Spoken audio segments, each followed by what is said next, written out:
Jennifer Meyer. So welcome, everyone. It's great to have you this morning. And if we could, we'll just pause for a word of prayer before starting our program.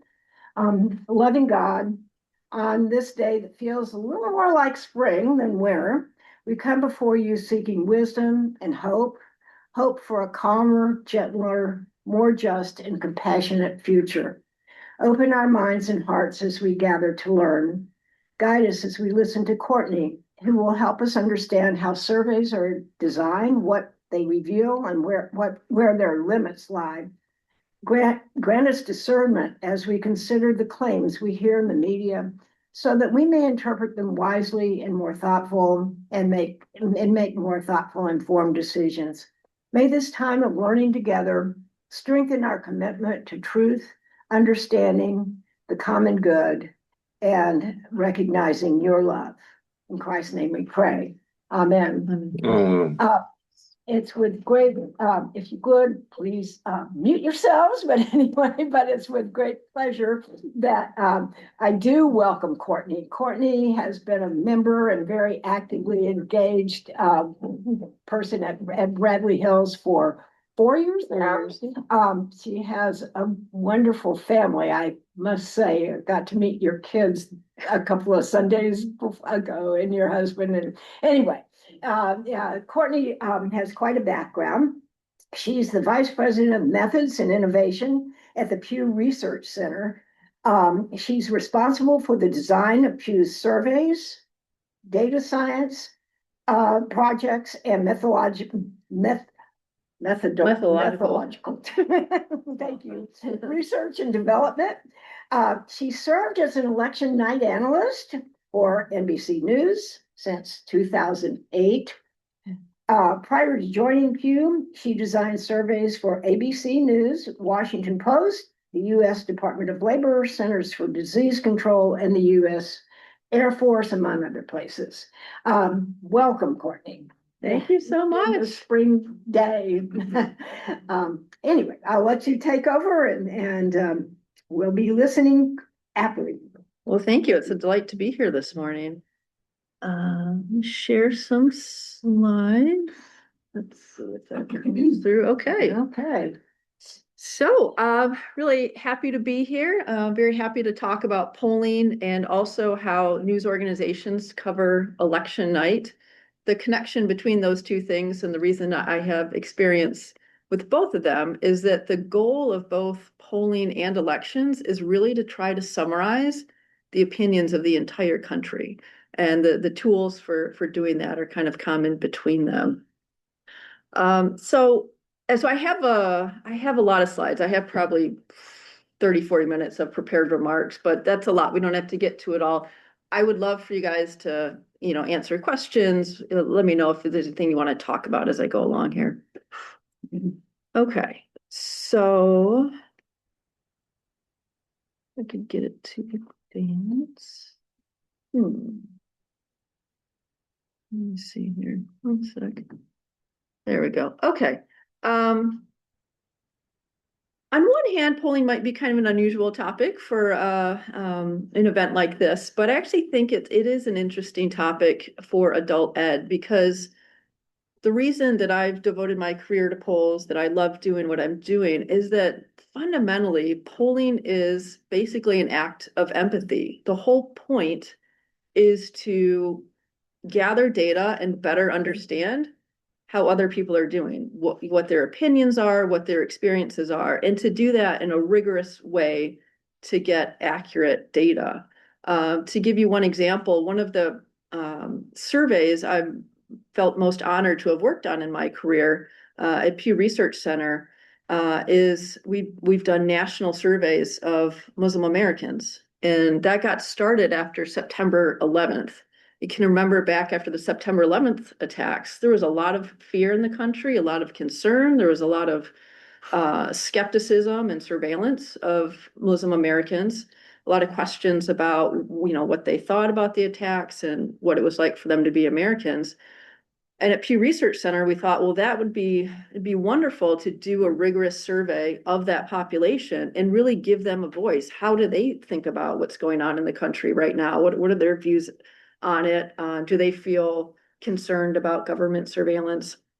All of that. And so we did a national survey of that population, again, really to understand what's going on with them and to give voice to those people. Another example is good morning. The Washington Post and Kaiser Family Foundation, they've done surveys of rural America to understand, sort of the concerns, the struggles of rural Americans. So it's just to give you some examples, surveys, it's a tool that we can use really to better understand groups in society, especially those that don't naturally have a lot of influence, in the halls of Washington or elsewhere.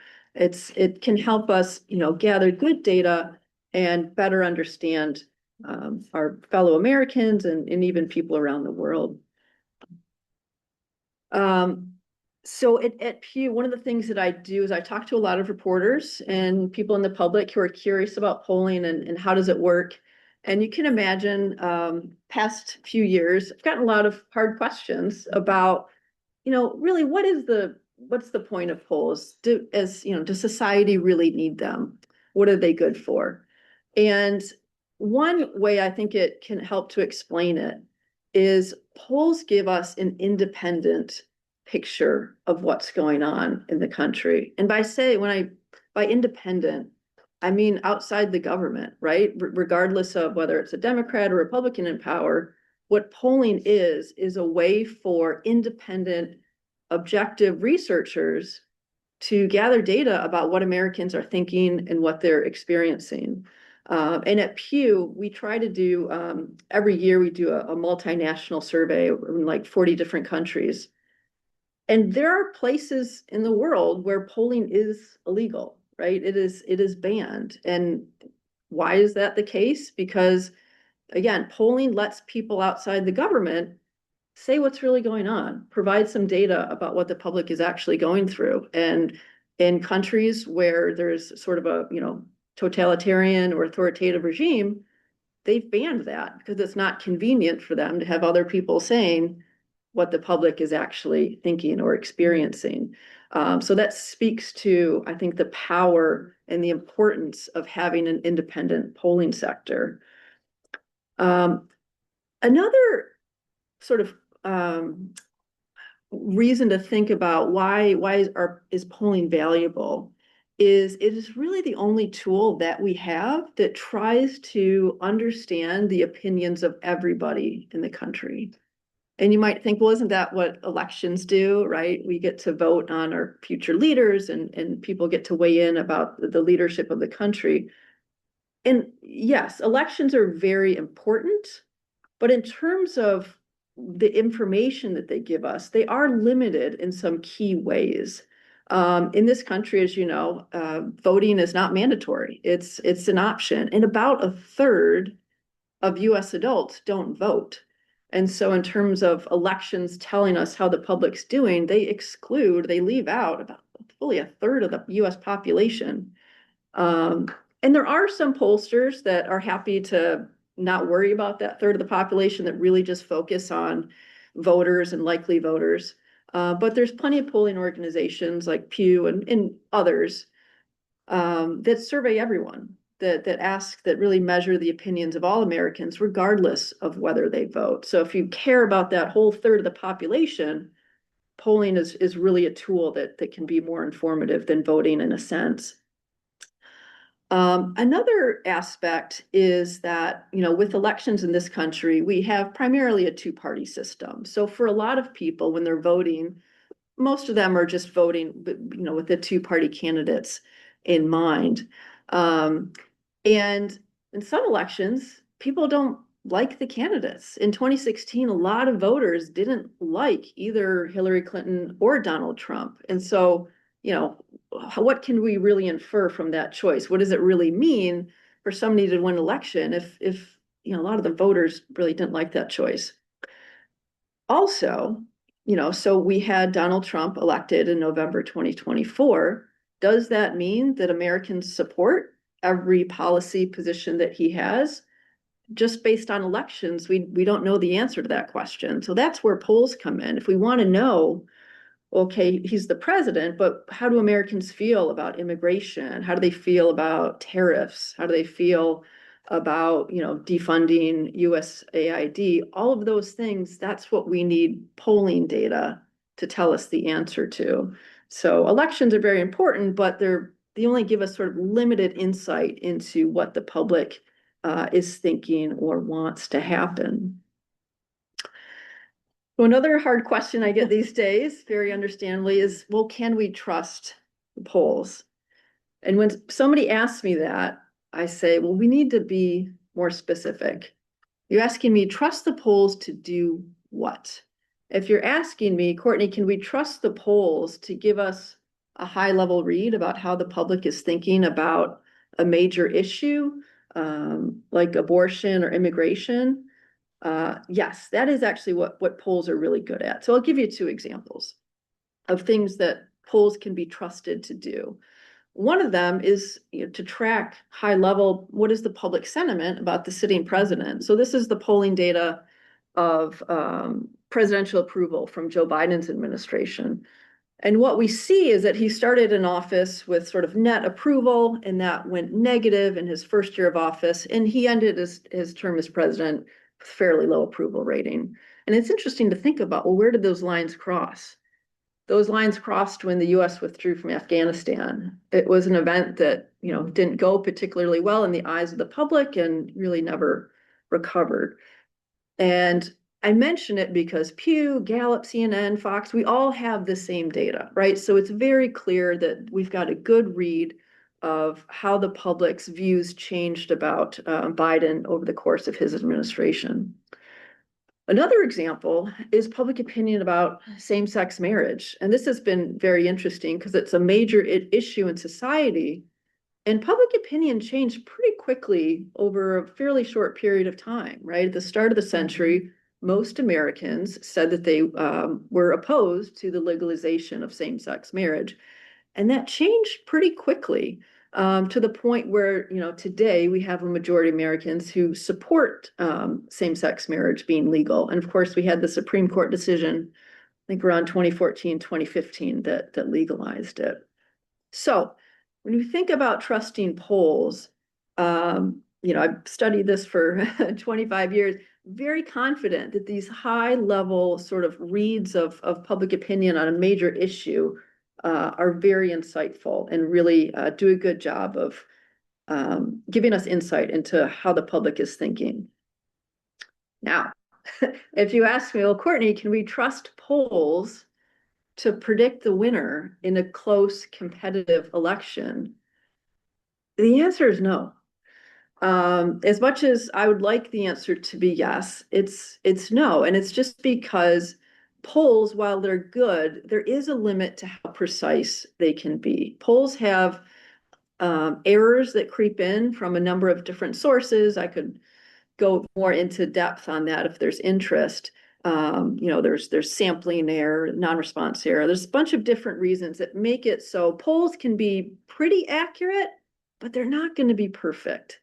And you've probably heard that we're in an era these days in the country where there's polarization, right? So a lot of people are being drawn more to sort of the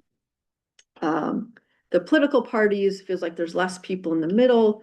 And so we're having a lot of competitive elections. If you think back to the 1970s or 80s, it was fairly common to have some landslide elections, some uncompetitive ones. We don't have those anymore, at least at the national level. It's so sort of the country is so tightly divided. Exactly. So when we have these tight elections, we're seeing that the polls are just not quite giving us a precise read on that. And what this chart is just showing, I would draw your attention to the dark green line. That is just showing, okay, a given election, on average, how much are the polls off? And you can see that the polls on average are off by about 3 or 4 percentage points on average. Some polls are off by more. And so if the candidates are within that distance of each other, then all we can really know from the polls is that it's competitive, that the race is roughly tied. So this is for national polls, state polls that tell us what's going on in battleground states and about the electoral college, which is actually even more important for who's going to win. Those have even more error. So on average, really polls can be off by about 5 percentage points. The margin of error that you see reported can often be smaller, maybe 2 or 3, but especially in state level battleground state polls, it's more like 4 or 5 points.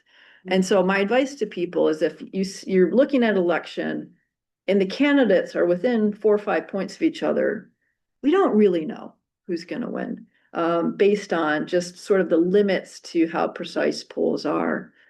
And the sort of distinction I hope audiences can make is there's a difference between like we can't get it right if it's this close, but we still can get the story right on these bigger opinions. Because, for example, with attitudes towards same-sex marriage, it doesn't really matter if the number is 62, 63, 64. The whole point is, what is the majority of the country thinking, right? And we don't have to be so precise where that limit to how precise polls can be really rears its head and is a problem. But in these close elections that we're having, Clinton, Trump was very close. Trump and Kamala Harris was relatively close in terms of the national popular vote. We just see the limits of that precision. So um, I thought I'd also talk about how polls are conducted these days, because that's changed dramatically in the course of our lifetimes.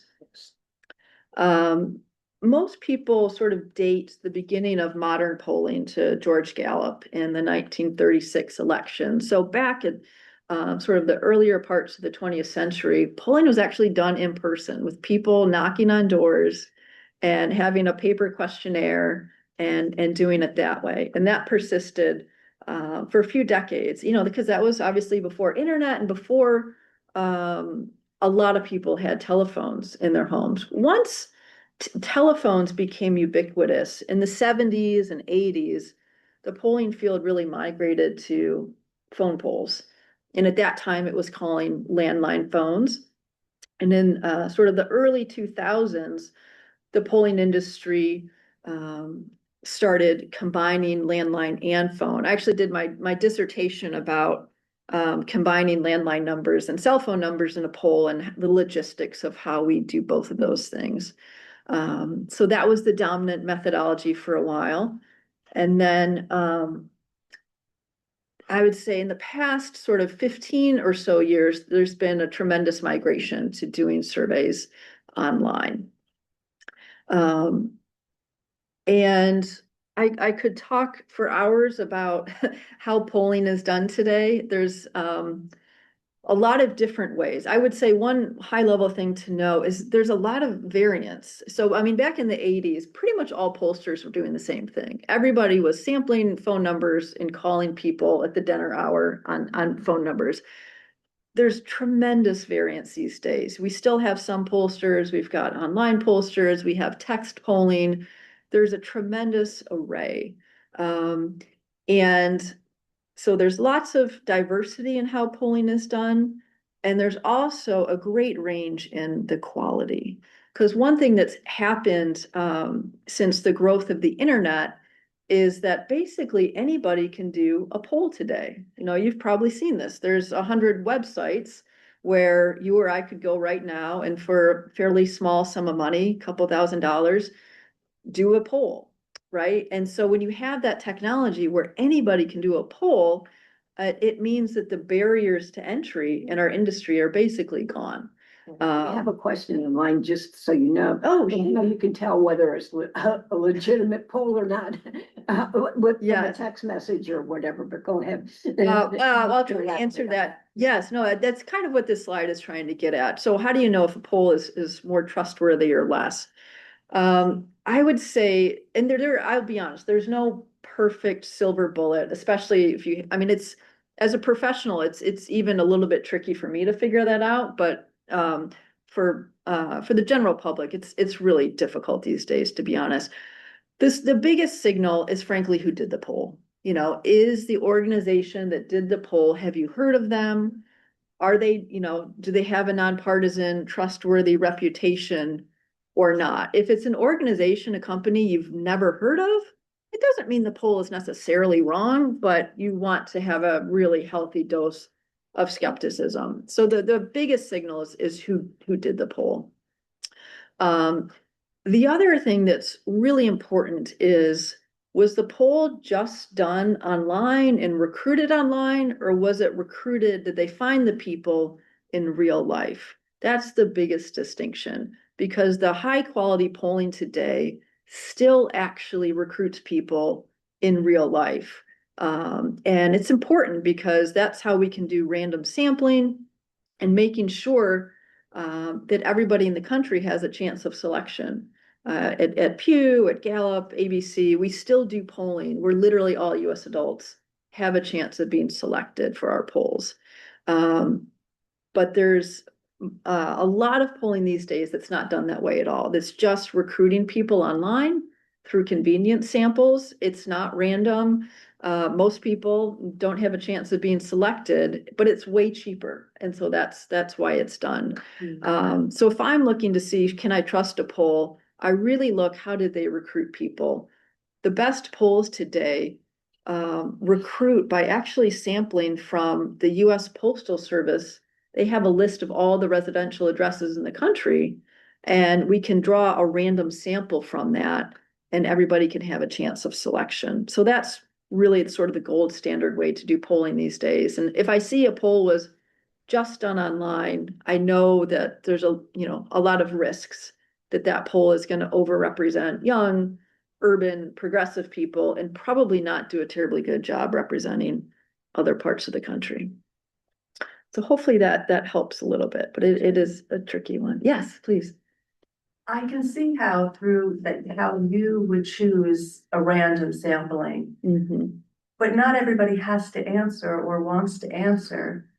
So how do you make sure, well, one, I'm curious, of the people that you recruit to do it, what percent actually answer? And do you have a sense of how that skews your poll?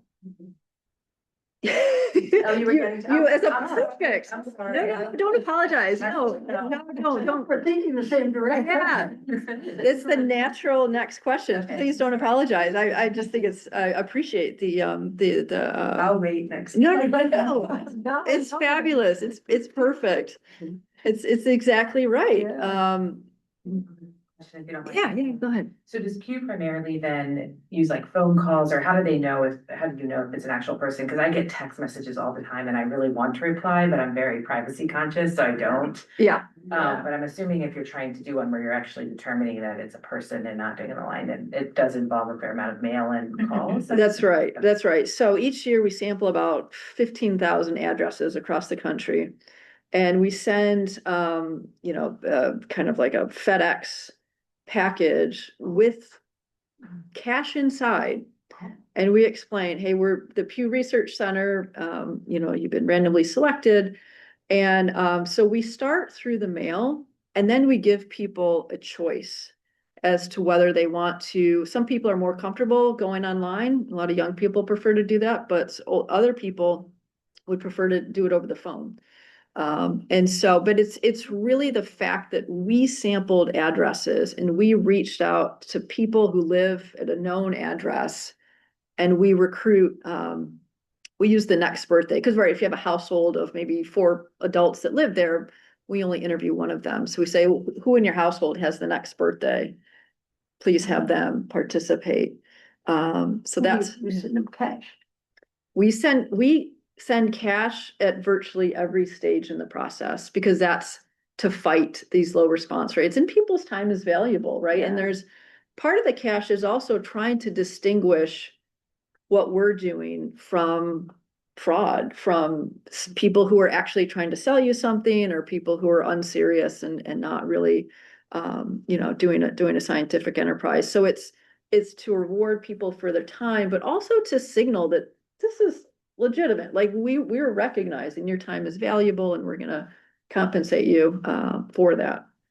So yeah, we send $5, like a $5 bill at the beginning, and we also say after you complete the survey, we'll send you either $10 or $20, depending on kind of the circumstances of the poll. And it makes a big difference, you know. But you're absolutely right. The single biggest challenge in polling today is the fact that participation rates are so low.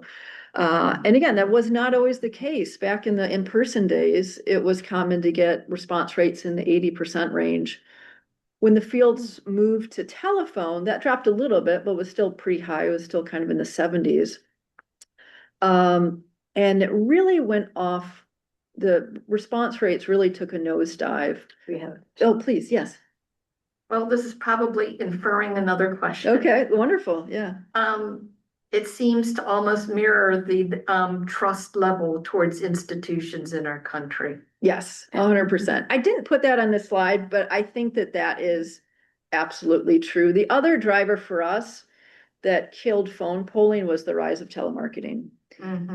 With telemarketing, you know, in the 80s and 90s, it just a typical person's experience answering the phone changed from one of, oh, this is somebody I want to talk to the vast majority of the time, this is somebody scamming me or trying to sell me something. So when telemarketing inundated, you know, American households, response rates dropped. And then we had this technology. Then you had voicemail, you had answering machines and call blocking. So, you know, more tools that Americans use to try to weed out telemarketers and other unwanted calls. But I absolutely agree with you. I think in the background too, you know, a lot of people point that erosion of trust to Watergate and the decades after that. I think that's part of it as well, as just reduced trust in institutions and the news media as well. Yes, sir. Sorry, so even legitimate polling organization is considered a telemarketer under FCC? No, we're exempted. Yep. So if there's like a blanket telemarketer ban or someone requests that their name to be taken off from whatever list, I don't know, I've never done it. Yeah. It wouldn't. Right. So good question. So there is a federal do not call list that people can sign up to. Pollsters, because we are not selling anything, we're just asking people's opinions and they're free to hang up on us if they want. We're exempted from that. That said, every data collection, so every polling organization I've ever worked with has its own list. Out of respect, if we reach out to someone and they tell us, I know you're a pollster, all the same, never call me again. There's a list that they go on where we actually we don't call them again or reach out to them again. So there's sort of a in-house process to respect people's wishes if they don't want to be bothered by, because some people don't want to be bothered by pollsters, some people don't want to be bothered by telemarketers, or both. And if we hear that from somebody, we do honor that request. Like where my screen, for example, when I get a call, it'll say telemarketer. Yes. You would never come through with that. That would never be you. Correct. It's a little hard to predict because what shows up actually varies at like the telephone company level. So whether you have, you know, sort of AT&T or it actually varies, but it would normally show up as is it probably an unknown caller though, right? Sometimes the company name will get displayed, which can help, but I think that's less common these days. So it probably the Pew Research, for example, if it said Pew Research, I would certainly answer it. yes. If it said unknown number, I might, and if it said telemarketer, I would just slam it down and talk to it. Well, this is exactly why we actually no longer do phone polling as our primary methodology. That's why we switched from sampling phone numbers to sampling addresses and reaching through the mail, because we found that with mail, it's easier to signal that you're legitimate. On the phone, it's just a cold call and you can't even reach, people just don't answer anymore. So it's impossible to demonstrate your legitimacy. But in the mail, if you send an expensive FedEx packaging, dollar bills in the window, still not everybody's going to answer it, but the rate it's an order of magnitude higher. Yeah, because we can just demonstrate visually what people can see and feel in their hands. Okay, this looks more legitimate and trustworthy. You worry about Mhm. the postal system. Yeah. Because it does seem like it's not quite as trustworthy itself as it used to be. We have checks that have gotten lost in the mail. Yes. I mean, it used to be nobody would ever interfere with the mail. Yes, I for a couple of years resisted this notion of putting money in the window because I got my master's at College Park in Maryland. I lived in Hyattsville. My mail was stolen all the time, especially if it looked like it was a birthday card or something that probably had cash in it. So I've personally experienced a lot of mail theft. Um, but and so I think that there is mail theft. But when we've done experiments where we send our recruitment letter with the, dollar bills in the window or without, we still get higher response rates. Feel kind of obligated if they've kept the money. They're gonna open it, at least. They're gonna open that puppy. It's like, I better give them something. That's right. That's right. And it does. It builds a little bit of trust and a sense of reciprocity in many people. But So what about the institution itself going by the, Oh, right. yeah, I mean, you're talking about a big job. I mean, it is a government institution that Yes. could become under, It would be a challenge. So I mean, a couple of things. We're already experiencing some trouble in that the mail is really slow. And so one of the challenges we have with that approach is just the amount of time. You have to be in the field for months to do that. So the slowness is a problem. Um, if it sort of depends, like if the Postal Service stopped delivering mail, that per se would not necessarily be a problem because we might be able to use UPS or FedEx. The thing that we have become pretty reliant on is the Postal Service maintaining that master list of residential addresses. If they stopped doing that, that would be a big problem. I like to think that actually, even if the government stopped doing that, I think the private sector would step in because it's so valuable. Just having a comprehensive list of where all US adults live. I mean, unfortunately, that's also used by the junk mailers, right? Every day we get junk in our mail of shoe sales or, timeshares or whatever. They're also sampling addresses. So there is a bit of a risk there, and certainly a lot of questions about what's happening with the Postal Service. The unhoused, of course, too. That's right. When I say we cover all US adults, that does not include the unhoused population, people who are incarcerated or people who are in sort of longer term health facilities. We don't do a very good job covering nursing homes. It depends kind of whether people can receive mail and are physically able to participate. So there are some limits to that. Yeah. Hello. Current resident thing, I mean, I get that all the time. We Yeah. we Describe the word current resident. there's been experiments with that. The name, if you can use the name, it helps, but the problem is the name is often out of date. We live in a very transitory area, so you often, if we put, Jim Smith, if Jim Smith no longer lives there, that actually backfires. And so the common practice is to say, like Bethesda area resident or Silver Spring resident. So we don't know their name off the bat. We just try to signal that we've intentionally selected an address from your area, but we don't know your name because it's just wrong too often. And do you address language barriers when a person asks? So in the United States, we do English and Spanish, and that covers, basically 99% of the population. Not all pollsters do, but the more rigorous ones do. So when we reach out in the mail, we do actually have bilingual mailing. So we'll have English on the front side and Spanish on the back. And about, I think 3% of the people in our surveys tend to answer in Spanish. It's not a huge amount, but they're tend to give different answers, so it's important we cover them. And then at Pew, every once in a while, we'll do, I mentioned earlier, we did a national survey of Muslim Americans. If we do a special population like that, where the whole study is focused on that, we did Arabic, we did Urdu, we did Farsi, and we did English.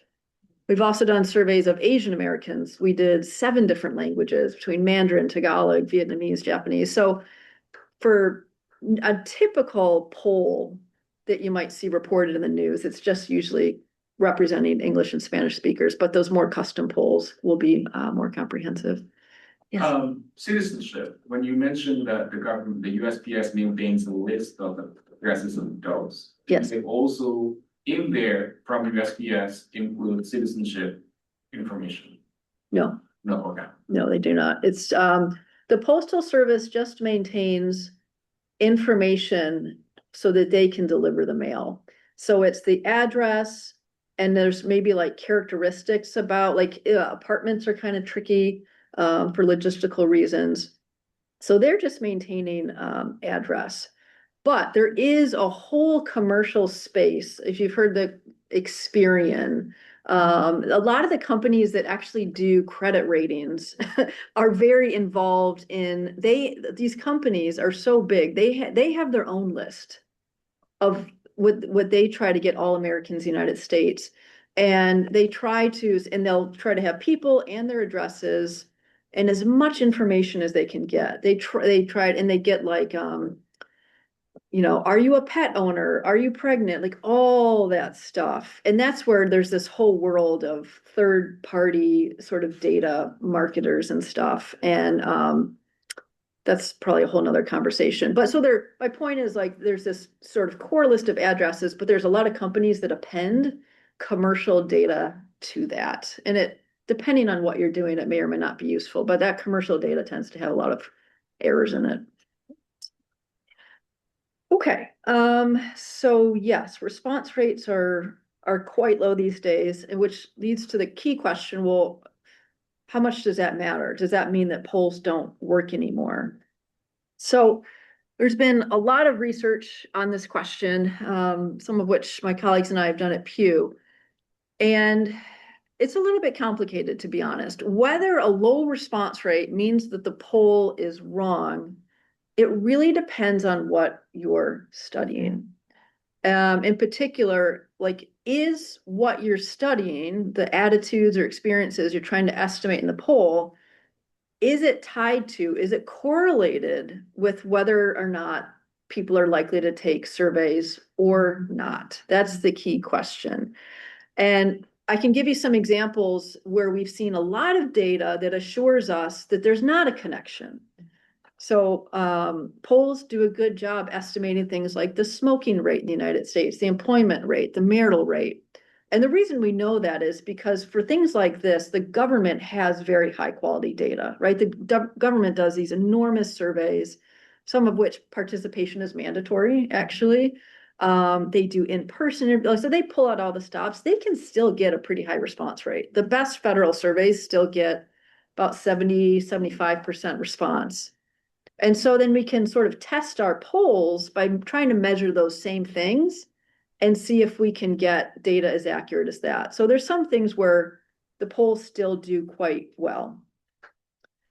And then there's topics where polls really do have a bias. When we've seen a lot of studies showing, as you might expect, the type of people who are more likely to take polls are also more likely to do other pro-social things like volunteer, vote, be civically engaged, be politically engaged. So even the best polls tend to have proportionally too many volunteers, too many voters. So that's, again, where the thing that you're studying, voting behavior, volunteerism, it is related to people's likelihood to take surveys. So that's when we see a bias. And the other one, to be honest, is support for Donald Trump. Now, to be clear, polls still have Trump voters, right? Polls still have both Democrats and Republicans and Harris supporters and Trump voters. But it's clear, we've seen a lot of evidence that we just don't quite have enough Donald Trump voters in polls. And the main reason is that they're just less likely to do surveys. And I think some of you put your finger on it.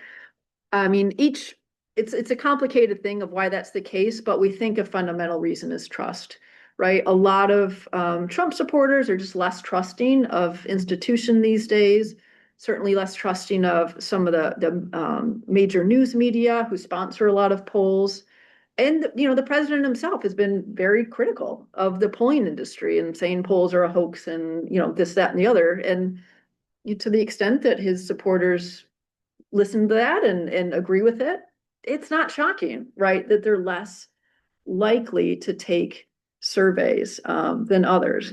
John has asked a question about Yes. how or no, I don't understand this quite, John. I'm so- sorry, yeah, I mistyped. I want to, please, first of all, thanks for great presentation. I'd like to know how other pollsters, not Pew, excuse me, do polls for elections. I mean, they must call or something. They're not mailing materials. Yeah, great question. So election pollsters, instead of sampling from the USPS list of all residential addresses, they sample from the registered voter rolls. Which is much more efficient because then you're dealing more with people who are likely to vote. And yes, campaign pollsters are still much more doing phone polling. Because it's just more efficient for the type of work that they're doing and the speed issue. We mentioned that the mail is slow and often elections just won't give you the luxury of having to wait that long. So election pollsters still do phone, they sample registered voter files. And the nice thing with that approach is the registered voter files give you more information. Because that has usually your age, when were you born? It has age and gender on pretty much everybody. And then in the Voting Rights Act states, it has race, which is another predictor of a lot of things that pollsters are interested in. So yes, there is a bit of a distinction. Are there other things that people are embarrassed to admit to? Let's say your feelings about people of different color or different background or some, people maybe lie because it isn't nice to say, no, I wouldn't trust a black person coming to me in the street. I mean, and they'd say, well, gosh, if I say that, or am I wrong on that? No, you you're ask the right. question in such a way. It's a great question. There's an enormous literature about, we call it social desirability bias. And it's sort of like people might be afraid to admit to a certain attitude, or in some cases, I have a whole team at work that I love working with, they study religion and people exaggerate. How often do you attend church? How often do you pray? So it can go in the other direction too. The one good thing, probably the only good, well, one of the good things about the migration of polling from phone to online and mail is what we've done there is we've removed the stranger. That's true. Right? So when people are taking a survey online or doing it on pencil and paper, they're significantly more honest on sensitive questions like that. Do some people still exaggerate here and there, or fib or self-censor? Yeah, but it is significantly less in what we call a self-administered mode than when you have the interviewer. So that's helped. Not purposely dishonest. Right. Yeah, exactly. My colleagues who, are sort of the religion scholars, they're like, well, it's not necessarily like a lie. They're just sort of, that's their self-image. They want to think of themselves as attending church every week, and that might not be literally true. Famous example of skewing of polls in the Los Angeles mayoral election. Yeah. When Tom Bradley polled significantly higher than he actually got the vote because people didn't want to admit face to face to a pollster that they weren't going to go vote for the black guy. Yep. Oh. Yes. Yep. And it became known as the Bradley effect. Yeah. That's exactly right. And we haven't seen anything like that really in that magnitude since pollsters, have moved to online methods. Because again, there's some of that, but I think just the volume, the magnitude of it is much reduced when you've removed giving your answers to a stranger. I just might not be thinking correctly, but with an election, you can do the poll And then you have the election to see how close the poll was to being accurate. Yes. But with something else, like, you know, who supports abortion or something like that, you have the poll. But how do you check it so that you know whether there's bias or not? Like, what's the comparison to? For attitudes, we don't have one. Basically, the best that we have are two things. So the US government has funded two really high quality surveys that do measure attitudes. The University of Chicago does what's called the General Social Survey, that's sort of created by sociologists, and then the political science community has what's called the American National Election Survey. So those are two long-running surveys that do ask attitudes and still get fairly high response rates. And so one thing that pollsters do is try to benchmark, well, what was the, sort of abortion attitude or tax, from these high quality surveys and how close are we? But that's not perfect because a survey, those are still surveys that have some non-response bias. The other thing that we do is, like I said, there are some things that are measured very well, like the employment rate, and what share of Americans have a driver's license. That's from administrative data, right? And what share of Americans well, US citizens is tricky. That's not a great example, but there's some things where we have pretty hard data. And if we see that we measured that well, it doesn't guarantee that we're going to be perfect, that we're going to be right on like abortion or how people feel about immigration, but it's some circumstantial evidence that our tool still works for some things. And the other thing with elections, again, like the polls, that it's been frustrating for all of us that they've not gotten it quite right. They're in the ballpark.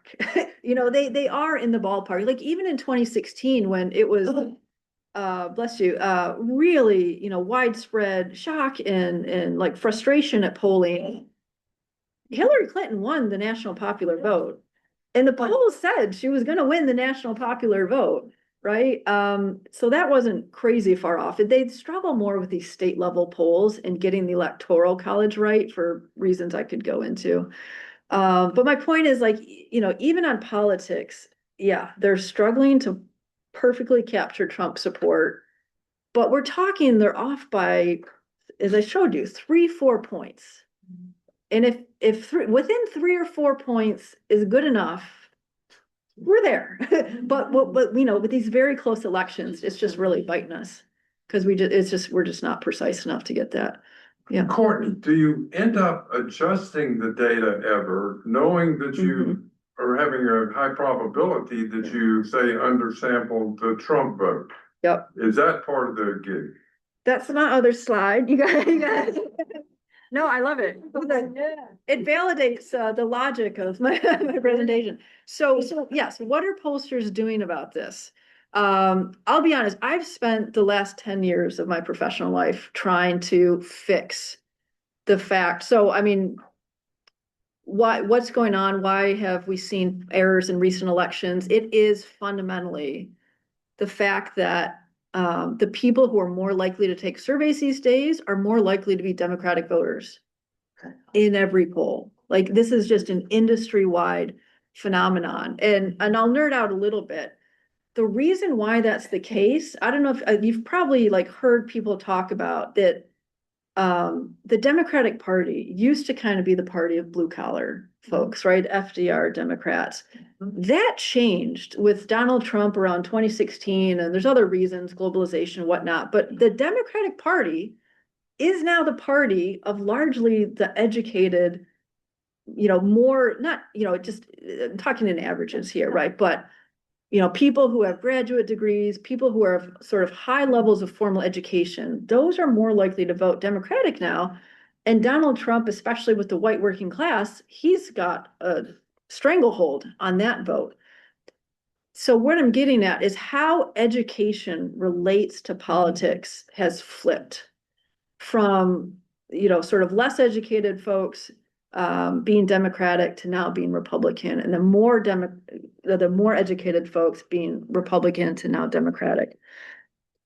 And the thing is, people who went to college, who sort of are interested in science, who have heard about research, they're more likely to do polls because it is fundamentally a research exercise.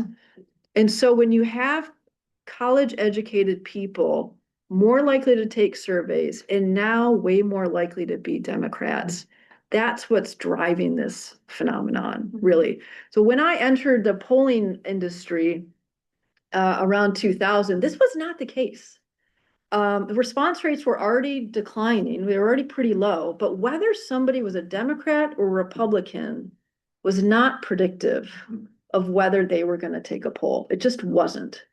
And that has changed. And that's why in 2016, we see polls missing, always missing Donald Trump support a few points too low.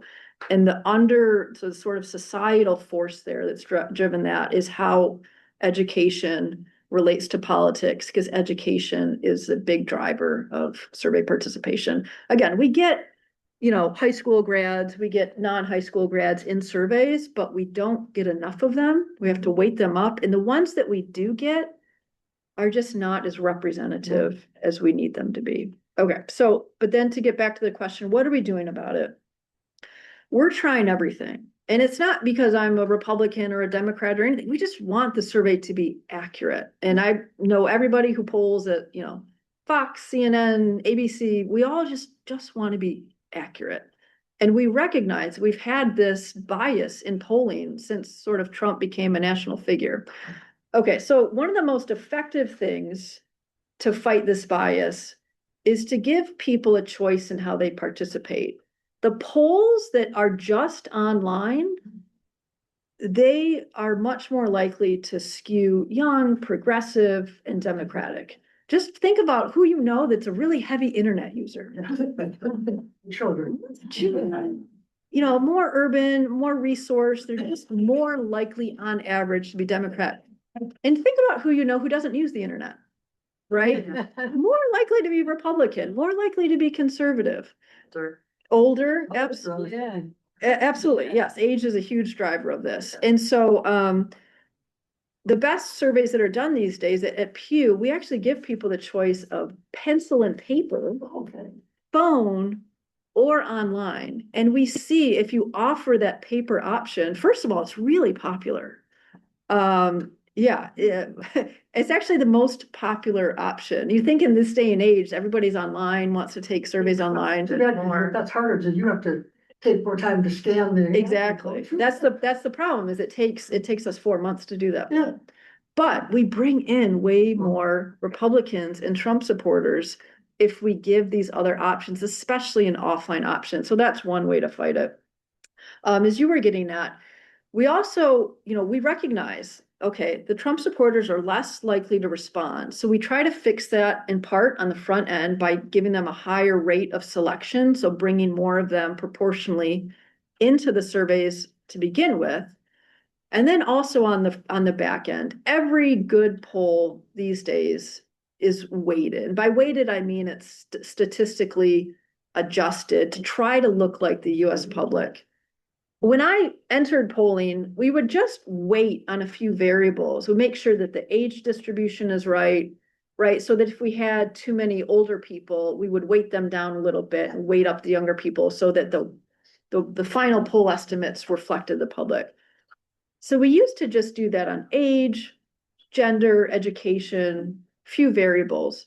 But since polls have been struggling so mightily with Trump support, we now actually wait on who did you vote for in the last, did you vote, and who did you vote for?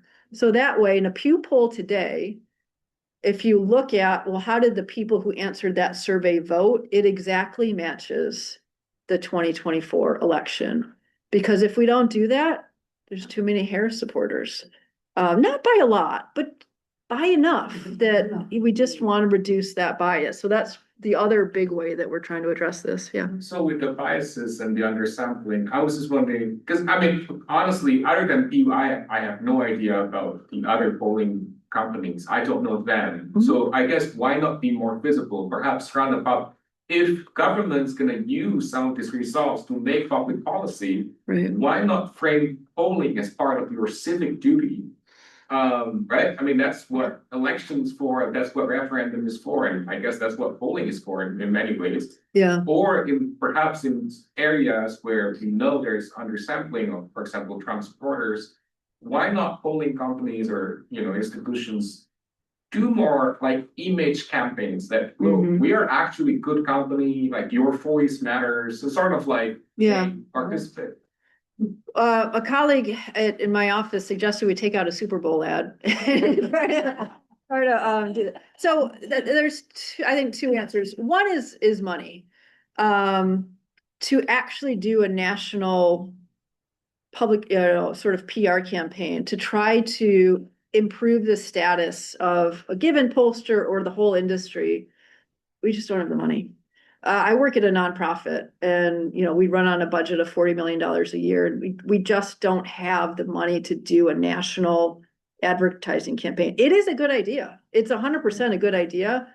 They're just, the money isn't there. In terms of, sort of how the messaging we use to try to get people to take surveys, I would admit, I don't think that we've perfected it. I think the challenge with, but people have tried different things. We've tried making the appeal, like, this is your chance to have your voice heard. This is an important part of your civic duty.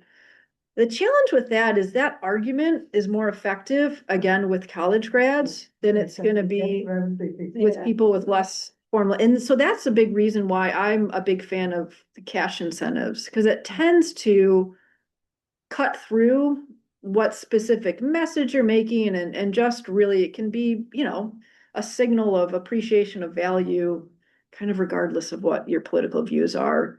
But I would concede sort of the core of it would be a good idea if we had the money to try to rehabilitate, the industry's image. Or even And like schools, in grade schools, perhaps if we are taught, look, polling is also, I don't know. I mean, I know there's probably pushing it because we're struggling with trying to make people vote to begin with. Right. Even before said, now this is a particularly good poll because Pew did this poll. I mean, would that be like an endorsement or something like that? Yeah, we're lucky to get that here and there. Yeah. We kind of trust those major news organizations to use something that they at least have reason to believe is accurate. But I don't know if you can get them to actually say that, that would be like free advertising. Right, but who's a big fan of David Muir? Oh, yeah. College grads, right? I mean, it's the thing is like we do find with college grads, it's the trouble is really convincing, people who are more struggling financially, that this is worth their time. There's probably isn't doing that. Sorry, do you also notice the time it takes to complete the survey? Because I imagine if you're like working multiple jobs and you have multiple kids and you're gonna be busy versus someone who's flexible.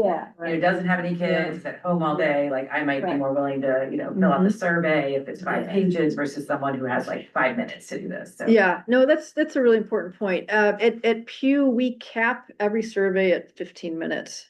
And we pay people between $5 to $20 for those 15 minutes of their time. But I have a lot of colleagues, who feel strongly like actually it should be 5 minutes for the reasons that you talk about. So that's another one where there's, I would say that the field is just maybe trying to figure out what is the right, I mean, the trade-off is if you only do a 5-minute survey, you can only ask, maybe 20 questions or something. And it's so expensive. We spend well over $100,000 for every poll.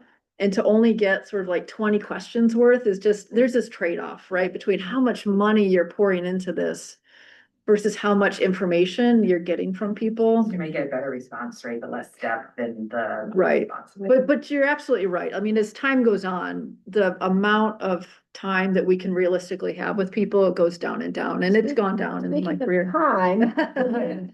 Just other burning, I have a question. Do you mind? Sorry, I was, this has been so interesting. Thank you so much. Really, I love polls, so I look at them all the time. And Pew, of course, if I see that, I think very credible. But I was curious if you just could talk for 1 minute about the margin of error. Oh, yes. Because I know under the last, I know the polls have gotten some bad rap in predicting the elections, but I actually don't think they were that far off in 2024 if you really looked at the margin of error. Right. Most of the polls were pretty within the margin. So I was just curious if we see that, do we disregard it as like it's a tie, or you can't really make sense of it, or can we still use the information? And I'm particularly talking about elections, but. Yeah, no, absolutely. That's exactly the sort of point I was trying to drive home earlier. If it is with the candidates are within a few percentage points, it's better to consider that a tie than a lead. And frankly, I think the media can be unhelpful because there'll be like a 1 or 2 point difference, and they'll be like, oh, candidate A is leading. And it's like, actually, we don't really know that. But there's other things. So what we actually try to argue is like, if you want to look at the horse race, fine. But what the polls can be better at is how are people feeling about the candidates? Does the public like these candidates or not? That's going to be pretty solid data. And what are the issues that are on people's minds? Are people worried about cost of living? Are they worried about what's going on in Iran or immigration? That is kind of the richer, more useful information that you can get from a poll, and not so much, the 2 or 3 point difference. And I actually, so my big in my my own research right now, my colleagues and I are trying to we're trying to replace the margin of error with a more accurate measurement. The margin of error is actually systematically too small because it only reflects sampling error. But we talked a lot about the fact that response rates are low. The people who respond are different. None of that is captured in the margin of error. So the margin of error is systematically too low. And a good rule of thumb is just to double it. If they say the margin of error is 2, think 4. If they say it's 3, think 6. We're trying to do better than that sort of rule of thumb, which not most people don't even know. But yeah, there's a lot of challenges with margin of error. We have to end. We just missed church today, and we could just talk. And maybe Courtney could come back and, I don't know, I'm sure you are in high demand. I didn't get to election night. I could come back and talk about elections. Did you do that? No, seriously, you are invited, Yeah. sure. I would love to have you. We'll look at your time and get you on the calendar. Sure. I'm gonna be working for NBC again this year, so. So you're gonna be busy, but hey, Bradley Hills is a special community. That's right. Yeah. Yes, people even who are too busy. Thank you. Thank you enough. My pleasure. I want you to know what's coming up. There was this time period where this guy who was surrounded by warring groups and cultures was facing an authoritarian regime called Rome. And what we're going to be learning about for the next 2 weeks is what the warring cultures were at the time of Jesus' time, and how that explosive mix worked together to have its as far as the claimant, Jesus, seemed to be at odds with pretty much every group at the time. And we're going to learn about that and why it's important to be aware of that as our faith, as we look at not the end. It looked like it was an end, but another beginning or to happen after Jesus' death. And this will be delivered by David Renwick, who was the pastor at National Presbyterian Church for something like 16 years. He retired in 2022. He's the pastor emeritus. He's been a theologian in residence at Vienna Presbyterian. He's still teaching. He's on the board of Friends of Foreman Christian College in Lahore, Pakistan, and is well aware of the Middle East and what's happening there. So please join us. He's going to give us a very thorough and exciting set of programs for the next 2 weeks as we approach Lent and Easter. So thank you. Thank you. Yeah. Election night. Wow. You were just. Yeah. Yeah. I had a friend who used to say, no good deed goes unpunished.